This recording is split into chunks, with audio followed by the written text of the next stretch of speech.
Hello friends, I welcome you back for this session of heat transfer. In the previous session, we had derived an expression for the effectiveness of a parallel flow heat exchanger using NTU method.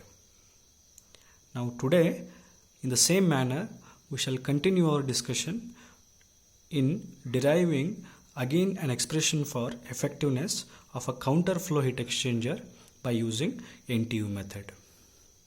Just to recollect, we are basically studying this NTU method because whenever in a given heat exchanger during its analysis, if we are not known with the outlet temperatures of both the hot and cold fluids, then it is very difficult to make use of the LMTD method of analysis. Hence, in that point of view, we always go for an alternative method called as NTU method. So using this method of analysis, we first calculate the effectiveness of a given heat exchanger using only the inlet conditions of the fluids. Then using the value of effectiveness, we can finally calculate the rate of heat transfer or whatever the parameter which is asked in the numerical. So that is the purpose why we have derived the expression for effectiveness for parallel flow in the previous session. So today I will again derive an expression for effectiveness of a counter flow heat exchanger, again using this method of NTU analysis. So for that, we shall again consider a counter flow heat exchanger, which is again a double pipe heat exchanger where the two fluids, one is hot and another one is cold. So hot fluid is made to flow from this end of the heat exchanger to the other end, whereas the cold fluid is now made to flow in the opposite direction from this end to the other end. So this diagram represents the temperature profile for both the fluids, hot and cold fluid. Okay, let L be the length of the heat exchanger. Now if you again consider m dot H and m dot C as the mass flow rates of hot and cold fluid, CPH, CPC as the specific heats of hot and cold fluids, then THI and TH0 as the inlet and outlet temperatures of hot fluid, and similarly TCI and TCO as the inlet and outlet temperatures of cold fluid. With all these notations, again we can write the expression for delta T1 and delta T2. So as it is already known, delta T1 represents the temperature difference between the two fluids at the inlet of the heat exchanger. In the diagram it is very clear, it is THI minus TCO. So delta T1 is given by THI minus TCO. Similarly, delta T2 represents the temperature difference at the outlet of the heat exchanger, given by THO minus TCI. It is written like this. Please again note the changes of expression for delta T1 and delta T2. Now again we shall consider an elemental area within the heat exchanger having an area dA, okay, at which the local temperature is written as delta T, which is given by the difference in the temperature of the hot fluid at that elemental area TH minus the cold fluid temperature. So say it as equation 1. Now we know that in the elemental area the rate of heat transfer given by dQ is written as the heat being lost by the hot fluid. So since we know the mass flow rate, which is m dot H, specific heat, specific CPH, and the temperature difference in this elemental area for hot fluid will be obviously minus dTH. I hope you understand this temperature difference, which is already discussed in the previous cases. So this is the amount of heat being lost by the hot fluid, okay, in the elemental area. which is equal to dq, correct? So that should be also equal to the amount of heat gained by the cold fluid, m dot c cpc and minus dtc, where dtc represents change in temperature of the cold fluid, okay, in the elemental area. Again it is negative. I have already made it clear, for parallel flow this local temperature difference for hot fluid will be negative, and for the cold fluid it will be positive, whereas for counter flow heat exchanger both the temperature differences in the elemental area will be obviously negative. I hope it is understood. Now from this, okay, we can write dTh as dq minus dq by ch, and this ch is nothing but m dot h into cph. Similarly, dtc is written as minus dq divided by cc. So once you write these two expressions, now again consider equation 1 and differentiating it, we get, so differentiation of d of delta t, differentiation of this LHS should be equal to differentiation of th dth minus differentiation of tc minus dtc. Okay, say it as equation 2. Now in the previous case, in the previous step, we have already written an expression for dth and dtc, so you can substitute them in equation 2. We get d of delta t is equal to dth is nothing but minus dq divided by ch, minus of dtc is again minus dq divided by cc, correct? So now in this expression we can find minus dq as a common, so if you take it outside we can write it as again minus dq is taken outside, then we are going to get 1 by ch minus 1 by cc. Say it as equation 3.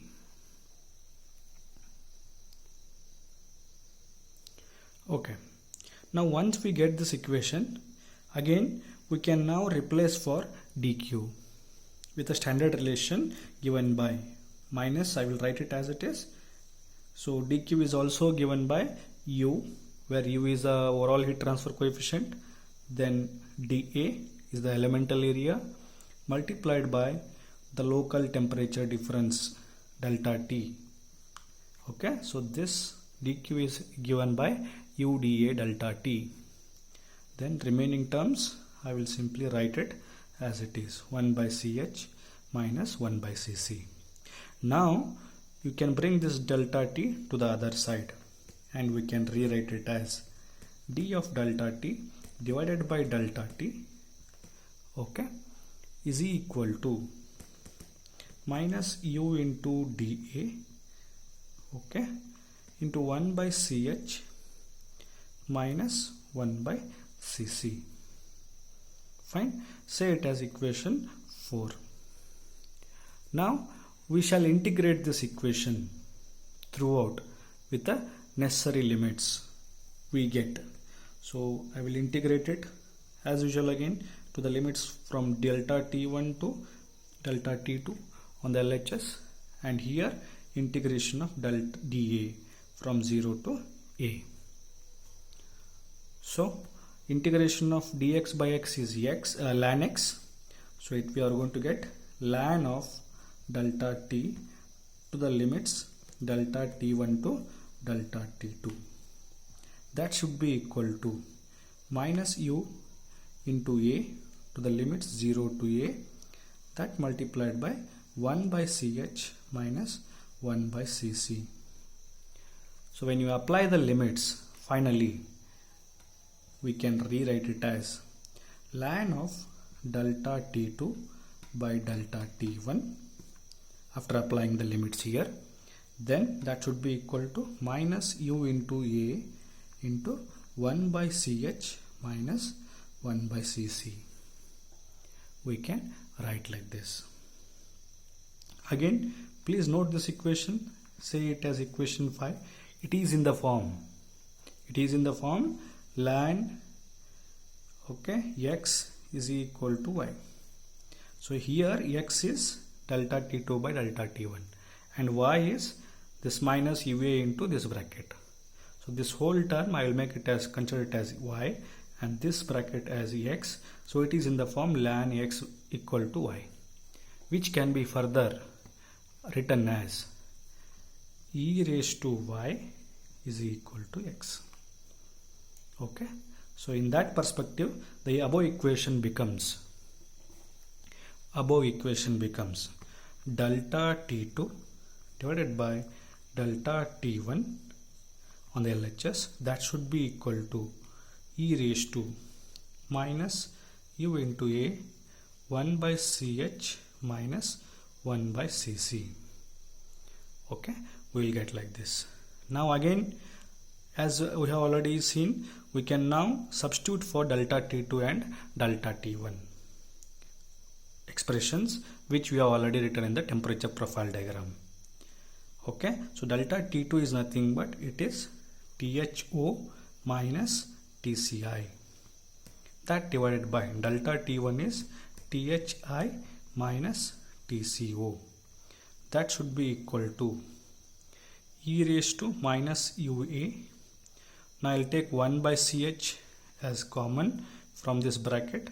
You are going to get 1 minus ch by cc, like we have done before. Okay, we shall write like this. Now again, I was explaining you in the previous derivation, since we are not knowing the outlet temperatures, so in this expression Tho and Tco, we shall replace it by the expressions which you already written earlier. Okay, so therefore Tho, now for time being I will just keep it as it is. I will write the expression for only LHS. So Tho is given by Thi minus effectiveness into Cmin divided by Ch, that multiplied by Thi minus Tci. I hope you can remember this equation. This is the expression for Tho minus Tci. I will write it as it is. Okay, that divided by Thi, I will write as it is. Now I will write what is Tco. Tco is nothing but Tci plus of effectiveness into Cmin divided by Cc multiplied by Thi minus Tci. Fine. So this whole expression is all about the LHS, and the RHS remains same here. Okay. Now you can see this expression. Let us find any common parameter are available in this. You can see first numerator. So there is a Thi minus Tci. You can bring this one side, so it becomes Thi minus Tci. Then you can see here in this term there is also Thi minus Tci. So from the numerator, Thi minus Tci can be again taken as common.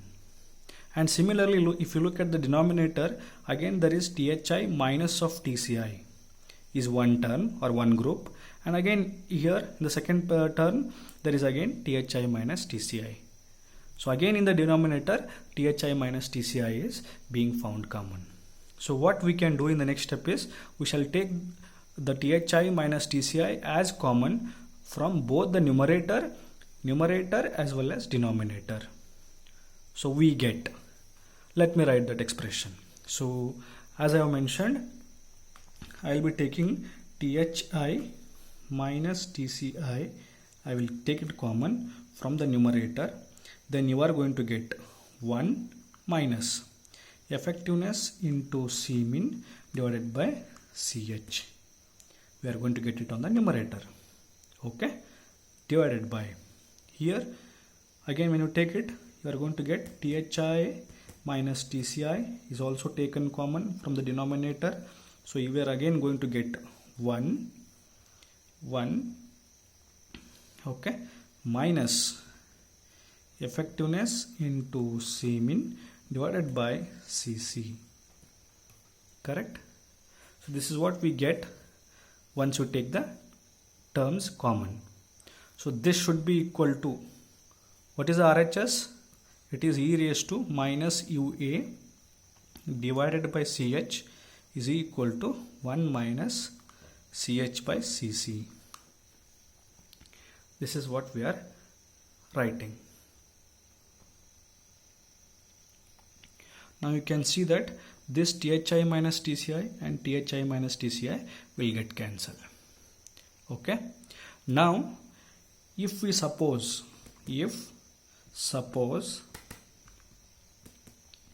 again CH is less than CC. Please note I am mentioning again a condition here. In a given heat exchanger, if we suppose that, or if we find that CH is less than CC, then CH is nothing but it is C min and CC becomes C max. Fine. So now with this assumption, how we can write the above expression when CH is less than CC? Please note here, you can also consider this condition in the other way.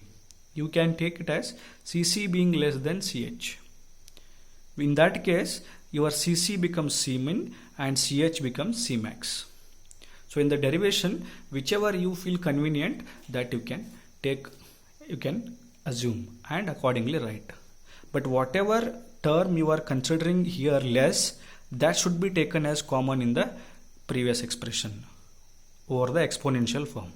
You can just see here what I am trying to tell is I had taken here CH common from this bracket. Okay, so 1 by CH I had taken. So which parameter you take common here, that should be considered as a minimum or to be less than the other parameter. I mean to say I had taken here CH being common, so I have considered here CH being less. That's a hint I can give. What I mean to tell is, again, if I take 1 by CC as common here, then here assume that CC is being less than CH.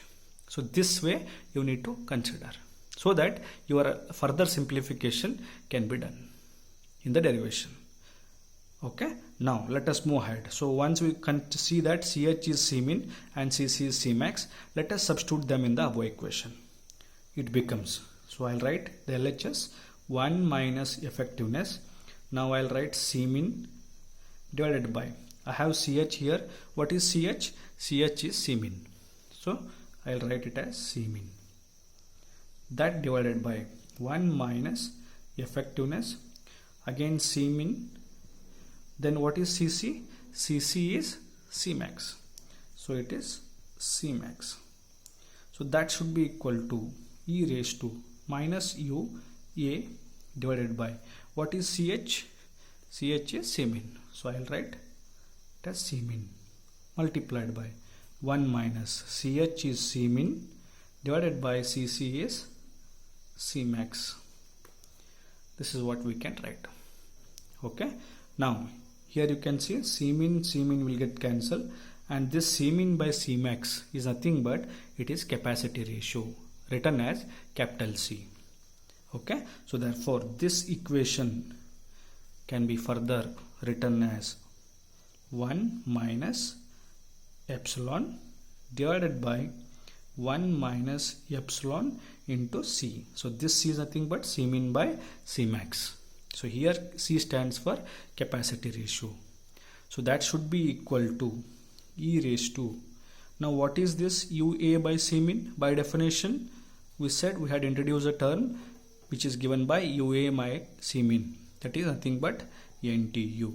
So I can write here minus NTU into 1 minus C min by C max is C. So this equation we got. Now let us further simplify it so that we can obtain an expression for effectiveness epsilon. Okay, which we'll do it in the next step. So here what I'll do is I'll just multiply this, or I'll bring this denominator to the other side and I'll rearrange. Let's see what equation we are going to get. So I can write it as 1 minus epsilon on LHS.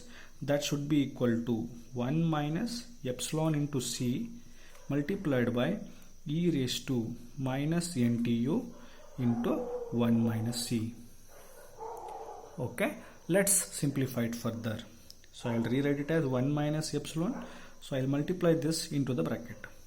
So 1 into e raised to minus NTU is e raised to minus NTU 1 minus C minus epsilon into C into e raised to minus NTU 1 minus C.